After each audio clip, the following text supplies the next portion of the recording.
Hello and welcome, it's Q, and I just wanted to say thank you for helping me to cross that magic barrier of 200 subscribers. Yes, we've done it.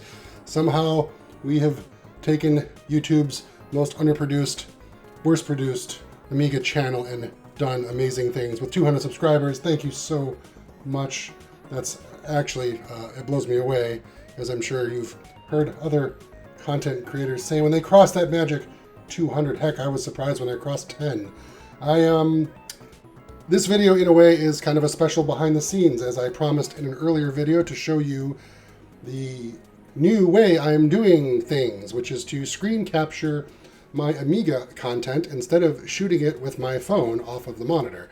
Now, I don't want to lose the charm that this channel has with me doing things off the cuff, but I think for doing specific things like showing you Amiga programs, specifically the 3D software, the Vista Pros, Lightwaves, Imagine, Art Department Professional, Scenery Animator, those type of things, the programs I really want you Amiga fans to take a look at and see all the amazing, wonderful art you can create. The Amiga is an amazing platform, of course, for games and demos and even desktop publishing, but I think the real gem is the power it has with this software that is 30 years old, the hardware that is 30 years old, and what it can do is really mind-blowing. I mean, I run through these Lightwave videos or these other softwares like Scenery Animator, Vista Pro, the landscaping software, generation software, and you have to remember this is 30-year-old software. I mean, way back then, there's people that could be watching this. Actually, no, that's not true because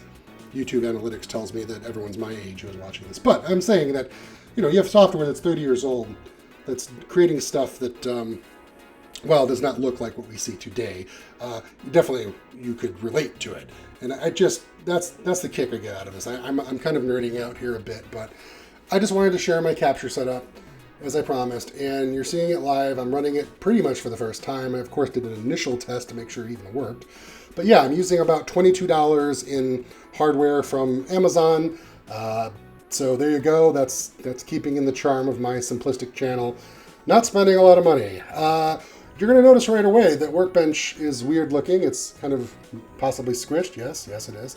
And that is because OBS is supposed to let you adjust the aspect ratio, but it's locked horizontally and vertically. I've used the Shift key and I can move the OBS window around, but it doesn't. The Amiga video that's coming in here is just always maintains its aspect ratio, and I've messed around with the aspect ratio settings. I've tried a bunch of things, but I cannot get the Amiga source video to change its aspect other than using the presets that OBS allows for, like 16:9, 4:3, 1:1. Even if I set that to off, I still cannot freeform adjust the aspect ratio. So I apologize for that, but the good news is when launching things like Lightwave, which opens up its own screen, at 4:3 it is pretty much correct. It's slightly wider than it should be. Slightly more squished than it should be, but not by too much. It's much better than if I did not use the 4:3 preset. So it's very close. I believe the Amiga's aspect ratio is more like 5:4, if I recall, and OBS unfortunately does not have a preset for that. But this at least puts Lightwave in a more compatible mode visually. And if we go back to Workbench again, yeah, it's going to look a little squished. And the other thing I want to apologize for is, obviously this does look better than me shooting my video with my phone off a monitor. But OBS's deinterlacing tools seem to be challenged by the output from the Amiga. As you can see, it's mostly stable, but you do get some kind of line flicker and weirdness that happens. You'll see some shimmer and pop in the thin lines, and I'm sorry about that. I was really trying to make this better for all of us, but I think it's still better than shooting off the monitor, because shooting off the monitor, we would get things like exposure weirdness and focus seeking and the moire pattern from the monitor, which was the worst. So I think hopefully just the occasional flicker on lines is not too annoying. At some point, I will figure out how to get a proper deinterlaced output that's clean from this Amiga, but I wanted to just cover this real fast. I said I was going to show you the behind the scenes of me running the capture setup, and so here we go. And here's this classic Amiga 4000 3D model. It's really nicely done, especially for a model that's 30 years old and created by some random dude way back when. I'm going ahead and this is just fire off a render here. See how this OBS handles the various screen modes. Lightwave actually opens up 3 screen modes. The one you saw previously with the program interface. It then opens up a screen mode up here, which is the preview image. And then it opens up another screen mode down here, which is the status, which is actually an interlace screen. So you have a Amiga standard high-res screen up here, and then a high-res interlace screen down here. It's very hacky and bizarre how they did this, but that's what they had to do back then to make this work. I believe I covered all of this in a previous video when I was discussing using Mode Pro on your Amiga. So if you want to dig back through my playlist, you might find that video there at Mode Pro. Again, this is using my Amiga 1200 with a TF1260 running at 50 megahertz. And I want to thank Ellen again. I want to thank Chris Edwards and Doug Compton for helping me out with this, of course. They're always there. And all of you on the Facebook Commodore Amiga group for cheerleading the whole way. I originally started making these videos on the Facebook group, and everyone was like, well, that's cool. We like that you do that, but man, this would be a lot better if you kind of put these videos on YouTube, and then more people could see them. And, well, that seems to work, because people do seem to get a kick out of listening to me ramble on about old Amiga software. So look at that. There you go. Now you might want to ask yourself, like, what's going on here? Why are these dashed lines? The Amiga 4000 doesn't have dashed lines on it.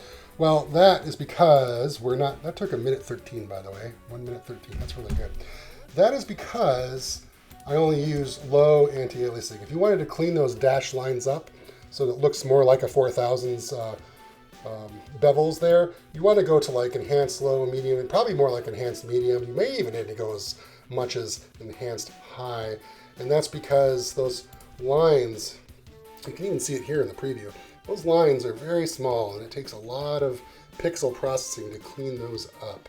But I don't want, this is not supposed to be a lightweight video. This is just me showing you the behind the scenes real fast of getting my capture setup working and hopefully better. And I believe in the background, hopefully you've been hearing some Amiga mod music playing. I piped that audio into OBS, hopefully not too loud.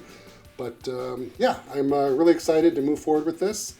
And this does not mean I will not be shooting video with my phone and showing you other stuff that's not software. Yes, and whenever I get new Amiga hardware bits to play with, or if I want to show you some craziness in my Amiga cave, I will of course film that and post those videos. This is just to hopefully make this process of reviewing the software and showing you how to use this really awesome classic Amiga software a little more clean, a little more eye-pleasing, if you will. So thank you all again for watching, and thank you all for getting us up to 200 subscribers. That's really awesome. And I hope all of you have a wonderful, wonderful night, and I'll see you again. Bye-bye.